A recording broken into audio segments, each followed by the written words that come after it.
Black people are among the most religious groups on earth. We pray more, we attend church more, we speak about God more openly, we frame our suffering through faith more than any other group. If you've been to Jamaica, there's a church on every single corner. And yet, across nearly every measurable standard that defines quality of life, we are consistently at the bottom. Lower life expectancy, higher incarceration rates, lower average wealth, and higher exposure to violence, less political power, you name it. And it leaves me with an uncomfortable question. Does God love black people? And to take it even further, why do so many black people still follow Christianity? My mum is gonna hate this video, so I apologize in advance, but this is not about proving whether God exists or not. I think that's a bit too shallow and a bit too easy, and honestly, I don't enjoy that topic. This is more about exploring a question that people are just a bit too scared to talk about, and they're too scared to challenge. And if God is loving and just and powerful, what are we meant to make of the black experience? I want to be clear from the start. This is not an attack on belief. It's not an attack on Christianity, and it's not an attempt to talk anyone out of their faith. Definitely not. I grew up around Christianity. I went to church every single week growing up.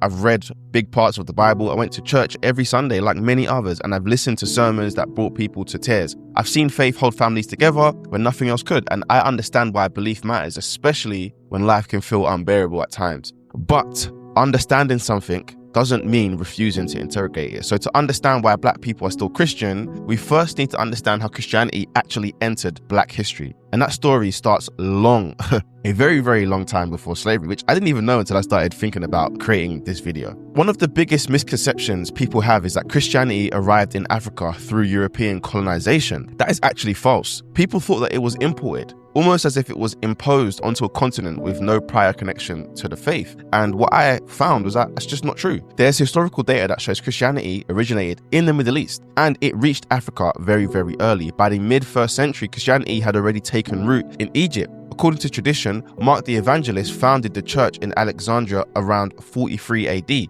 Alexandria quickly became one of the most important centers of early Christian thought, theology, and scholarship. So North Africa in itself was a spiritual hub. Some of Christianity's most influential thinkers came from Africa. Augustine of Hippo, one of the most important theologians in Christian history, was North African, and his writing alone actually shaped Christian doctrine for centuries. And this matters because it challenges the idea that Christianity is inherently European or white, which is what a lot of us and a lot of critical thinkers believe. By the 4th century, the Kingdom of Aksum, in what is now what we call Ethiopia and Eritrea, adopted Christianity as an official religion. Now, Ethiopia developed its own Christian tradition, its own biblical canon. The Ethiopian Orthodox Church exists to this day, largely independent of European influence. So that should tell you something. When people say Christianity is simply the white man's religion, the history is more complicated than that because it was something else before it became white. While Christianity existed in parts of Africa, like way before Europe's rise to power, the version of Christianity that spread across most of the continent later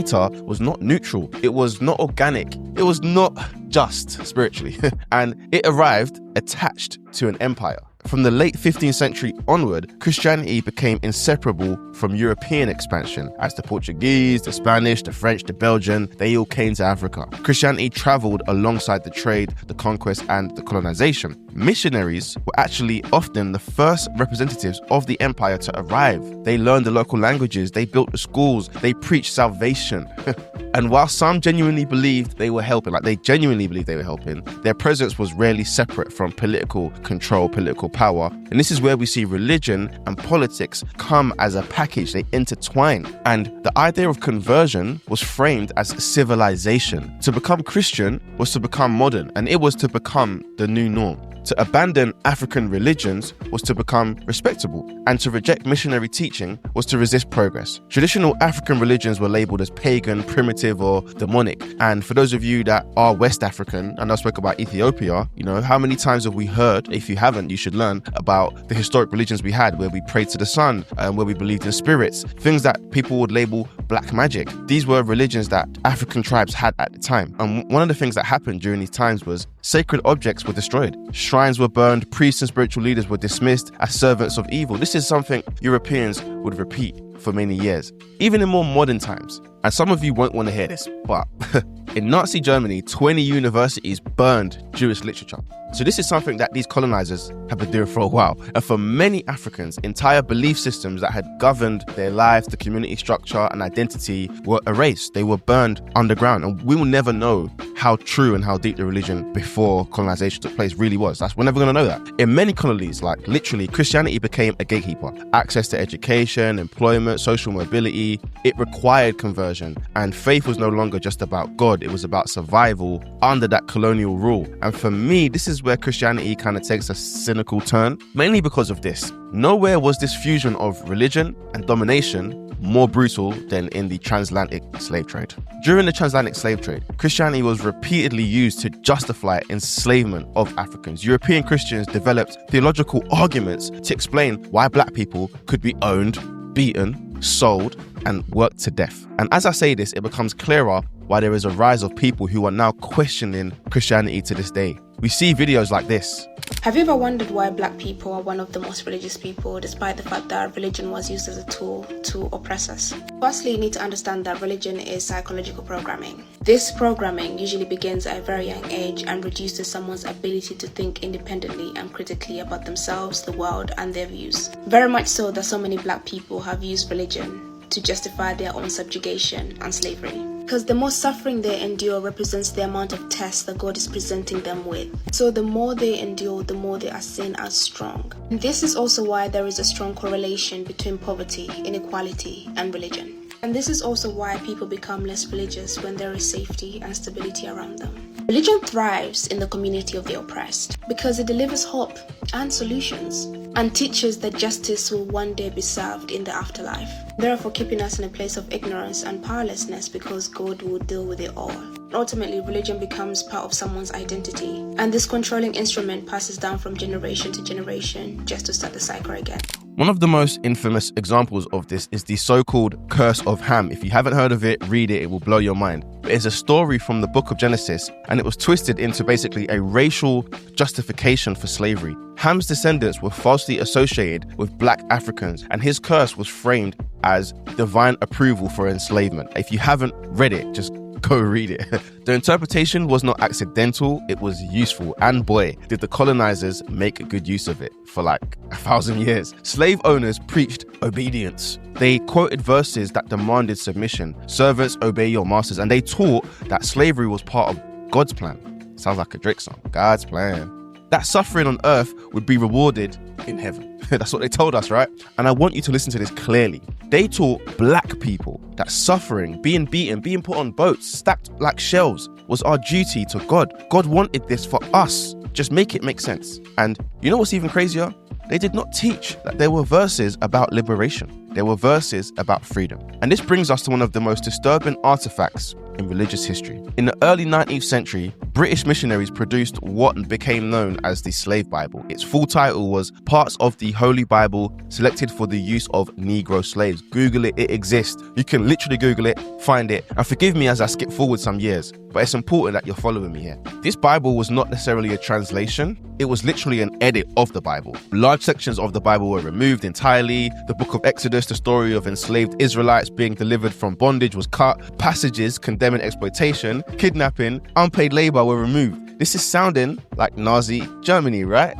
Well, again, they're all kind of cut from the same cloth if you think about it. Out of 66 books, only fragments of 14 remained, and what survived were verses that basically reinforced obedience and submission. Enslaved Africans were taught that God demanded our compliance. It also taught that rebellion was sinful, and the idea that questioning authority was rebellion against God himself. Now, there were many rebellions during slavery. Many of you may know about the Haitian Revolution. But without the indoctrination of religion, the question I can't help but ask is, how many more rebellions would there have been? Because I would guess that there would have been hundreds of thousands. And one thing that's hard to pin down is why the Christianity that was developed on the east side of Africa did not make its way to the west side. And I did try my best to, find out why that is. The truth is, Christianity was being weaponized, not just physically, but psychologically.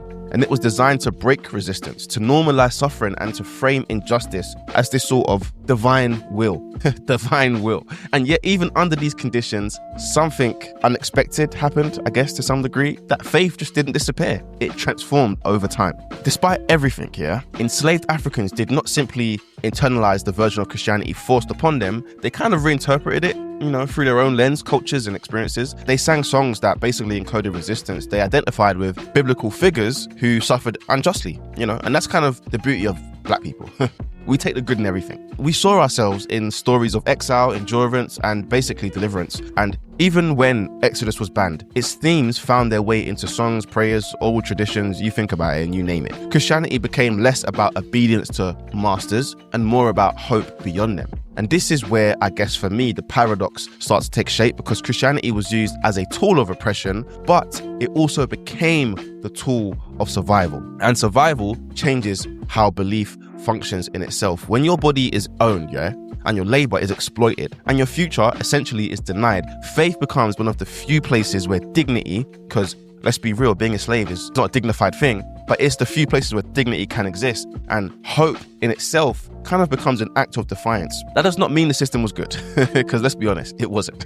We have to be honest. Before Christianity and Islam spread across the continent, Africa was not like this spiritually empty place, right? Or it wasn't like this morally chaotic place. It was home to hundreds of belief systems, and each system was tied to the land, ancestry, and community and ethics. These religions were not simply about worship, they were governance systems. They shaped justice, responsibility, gender roles, conflict resolution, social cohesion. Yes, they had different structures. It doesn't mean that it wasn't sophisticated. Most African spiritual systems recognize a supreme creator god alongside ancestral spirits and intermediaries. The Yoruba believed in Olodumare and the Orishas. You can actually go and Google this, you can find out the information. The Akan honored Nyame and the Abosom. The Igbo followed Odinani. Vodun, often misinterpreted in the West, was a sophisticated spiritual and philosophical system. You can Google this, and it's so interesting how you can either study Black history and they won't tell you this stuff until you take it upon yourself. So go and do your own research. You will not know that this stuff even existed. These beliefs were woven into everyday life. Religion was not a Sunday activity. It wasn't, oh, let's get dressed up and go church. It was existence in itself.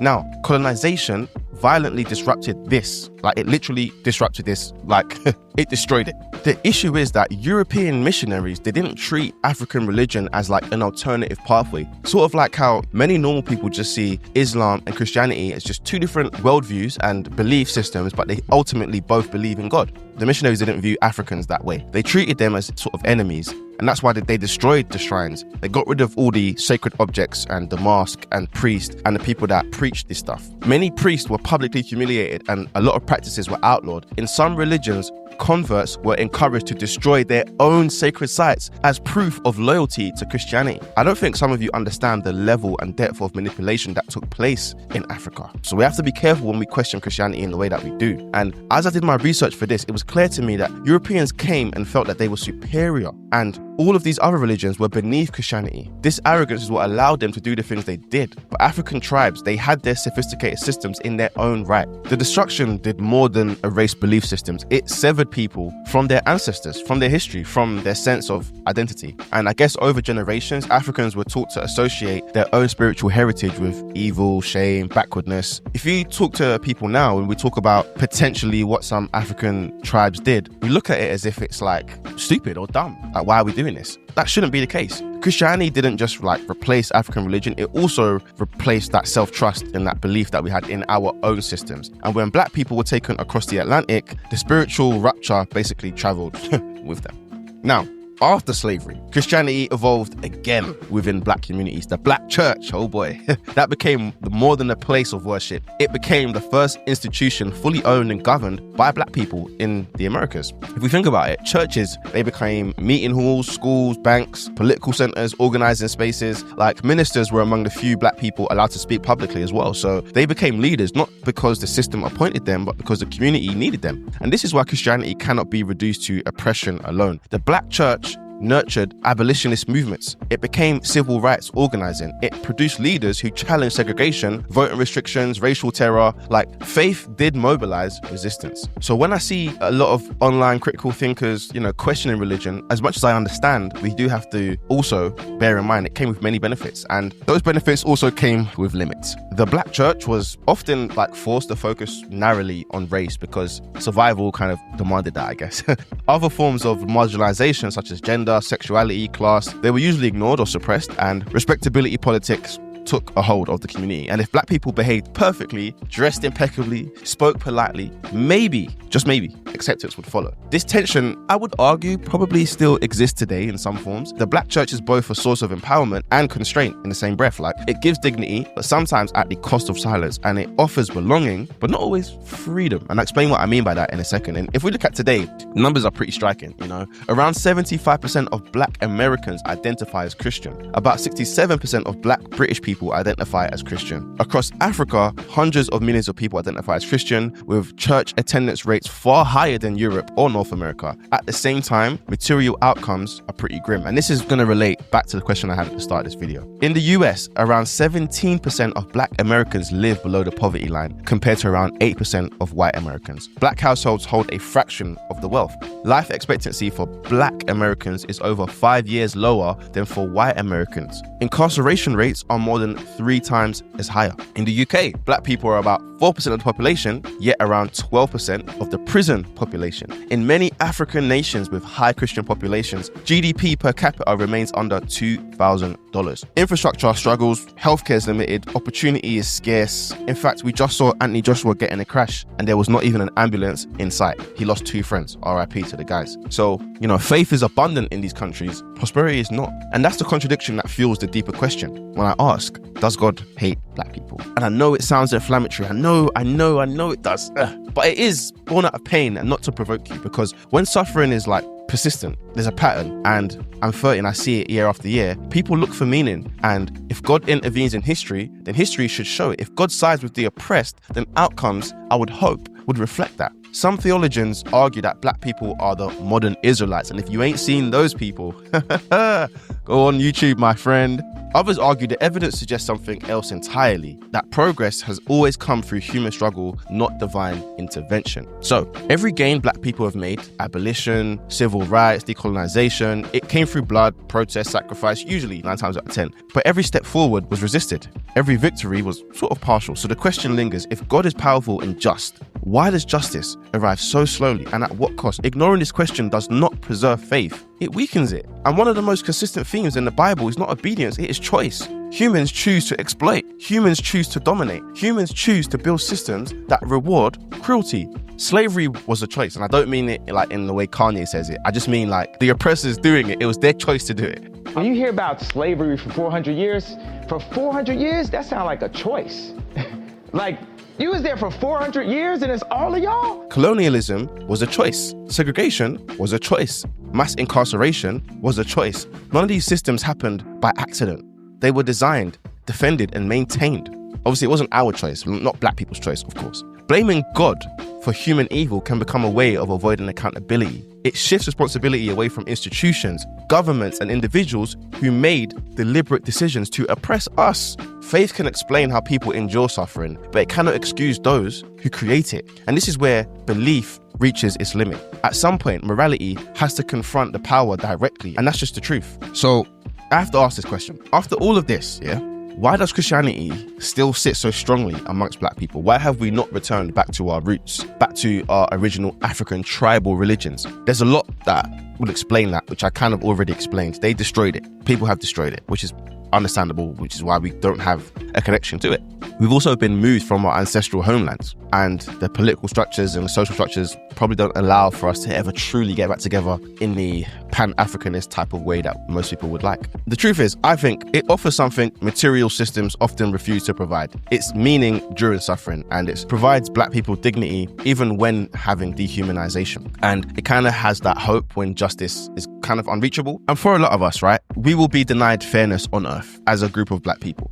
The promise of something beyond earth becomes essential. That kind of sounds nice, right? Heaven becomes not just theology, but sort of compensation. And I don't mean in a shallow sense, like you're going to get money, but as a way to endure the unbearable if you know you're going to make it to the promised land. If you're Caribbean, how many times have you had a conversation with an elder about some type of pain or suffering, and their answer is, God will find a way? It is often I see black people give up their agency to a God who has put us as a people through absolute hell sometimes. It almost feels like we've been psyoped. When you go to Jamaica, there is a church on every corner, and this over-reliance on religion is what I sometimes feel can keep people stuck. You can't outsource that. Christianity also provides language, music, and community. It gives people a way to grieve together, celebrate together, and survive together. It is powerful, and power doesn't disappear easily. For enslaved Africans and later for colonized and segregated black populations, suffering was just not really like just a little setback. It was basically a condition of existence. And faith basically helped convert that condition into something survivable, something bearable. And pain became a test. Endurance became somewhat of a virtue, right? There is a psychological cost to this framing, and I mentioned it before. It sort of feels like we've been psyoped. If suffering is interpreted as spiritually meaningful, the urgency to eliminate it can sometimes be weakened. Injustice becomes something to endure rather than dismantle, and hope shifts from present to the afterlife. That doesn't mean people stop resisting, but it changes where the emotional energy is placed. And what I'm saying in simple terms is that if my reliance on religion means that it's going to affect my energy levels and my effort to change my circumstance, then is that benefiting me or hindering me? Christianity offers one promise more consistently than any other belief system, and it is that tomorrow will be better. If not on earth, then beyond it. If not now, then eventually. And if not for you, then for your children. And this constant belief that, something better is coming is exactly the issue that I think many people have with religion. And how do we identify with the religion that enslaved our people? Then also sit comfortably and say, everything will be okay. Let's leave it in God's hand. The Bible is filled with delayed justice, which is great. And I love the stories. Righteous figures also suffer, but the oppressors thrive temporarily, and then vindication often comes later. This narrative, I believe, resonates with Black history because it almost mirrors our lived reality. Progress, when it comes, is slow, is partial, and it's fragile. But the thing is, delayed justice has consequences. When justice is always framed as future-orientated, systems that cause harm in the present can persist longer than they should. I mean, slavery is the number one example of this. And asking whether God loves Black people feels dangerous because it threatens one of the few stable anchors many people have. Faith is not just belief, right? It's community, it's identity, it is emotional shelter, and to question God can feel like questioning your parents, your ancestors, your survival story. It feels like a betrayal, so I can already feel the backlash to this video coming, especially when a lot of elder people credit faith for getting them through moments that I guess logic couldn't get them through. And this is why many people shut the question down immediately. Not because the question lacks merit in itself, but because of what it destabilizes.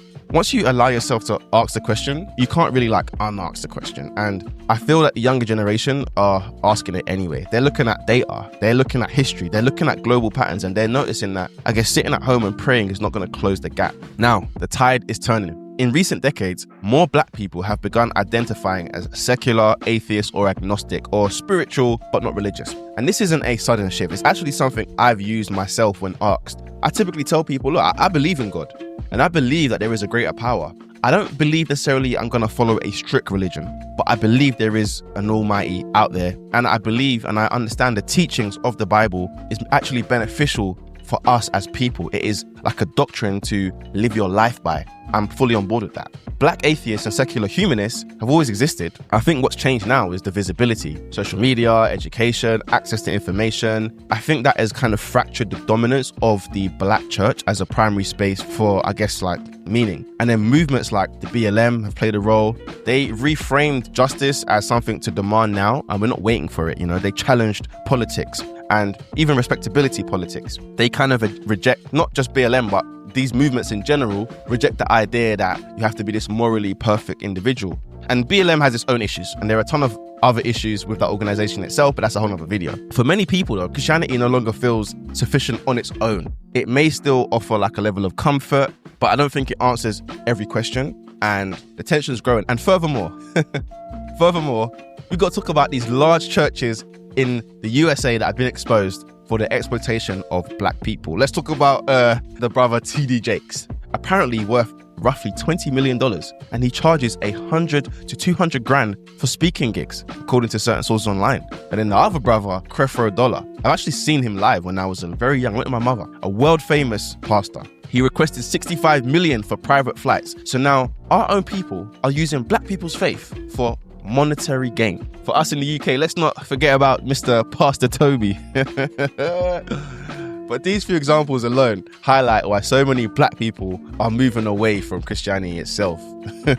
For many black people, Christianity is not just something they consciously chose. It is something they inherited. It arrived through, your parents, your grandparents, your grandmother, and it's kind of passed down through even the food, things that we say, the warnings, the survival lessons. I never chose to go to church every Sunday. My mum took me. And if you're watching this and you went to church, I bet you didn't pick it at the start either. But you grow up, you learn, and then you make your own decisions. I'm very grateful that I went to church. I'm very happy I did. I think it taught me a lot, and I still go every now and then. And I think with faith becomes cultural before it becomes like theological for individuals. You don't just believe because of doctrine. You believe because church was where you felt safe. That's where adults looked out for you. That's where music, lifted you. That's where funerals made like loss survivable. That's where your humanity was, I guess, affirmed in a world for black people that constantly questioned it, So to interrogate Christianity then is not just to interrogate a belief system. It is to interrogate family history, ancestral coping mechanisms, emotional infrastructure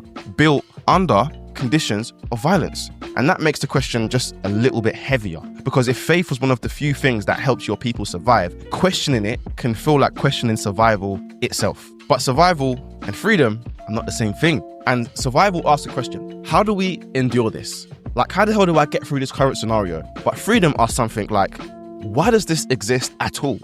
And Christianity has often been very good at answering the first question. It offers endurance, forgiveness, patience, hope, meaning in times of pain. It gives language to the suffering, and it softens the despair, I guess. But what it has not always done so well, especially for the black population, is sustain relentless pressure on the systems that produce the suffering. When faith focuses primarily on personal morality and spiritual reward, structural injustice can remain intact. When righteousness is framed as individual behavior rather than a collective power, exploitation survives comfortably because that's what's happened. This is not a flaw in the belief itself, but of how the belief has been shaped, deployed, and interpreted. And once you see it, it becomes harder to pretend the issue is simply about God, because it's not. Every major shift in black history came through action, rebellion, organizing, sacrifice, confrontation. Faith may have sustained people emotionally, but progress required strategy, resistance, and risk, because life is all about risk. And slavery did not end because people prayed harder. If that was the case, it would have ended instantly. Segregation did not fall because people waited longer. Colonial powers did not leave because people were patient. Change came when endurance met the action. And this is important because it reframes belief, because faith was never the engine of liberation. It was the fuel that kept people going while they built the engine themselves. And I hope you're sticking with me because that matters. For many people, Christianity still feels true. Not because it explains history perfectly, but because it explains suffering emotionally. It says you're not alone, your pain is seen, your life has value. And those messages are powerful, especially in a world where black life historically has been devalued. To abandon faith without replacing its emotional function can feel like stepping into a void. Like, where am I going? And not everyone is ready for that. So belief persists, sometimes deeply, sometimes quietly, sometimes even in conflict. So belief in itself will continue to exist, and so it should. The most important shift is not from belief to disbelief. It is from unquestioned belief to, I would call it examined belief. Because faith that cannot be questioned is fragile, and faith that survives interrogation becomes intentional. And the danger was never asking the hard question. The danger was being taught not to ask the hard question, because if belief is immune to critique, it becomes easy to use it against the vulnerable. And I think history has basically shown us that. Let's get back to the main question.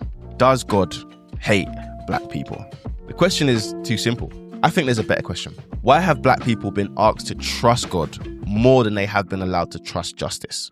Why are the most exploited people also the most expected to forgive, endure, and wait? Why is faith preached harder where power is weakest? There is no clean ending here. Some people will hear this and they will feel affirmed in their faith, but more grounded, less naive. Others will feel permission to step away without guilt, and many will remain in detention, believing, questioning at the same time. Detention, I guess, is not failure, it's maturity, in my opinion.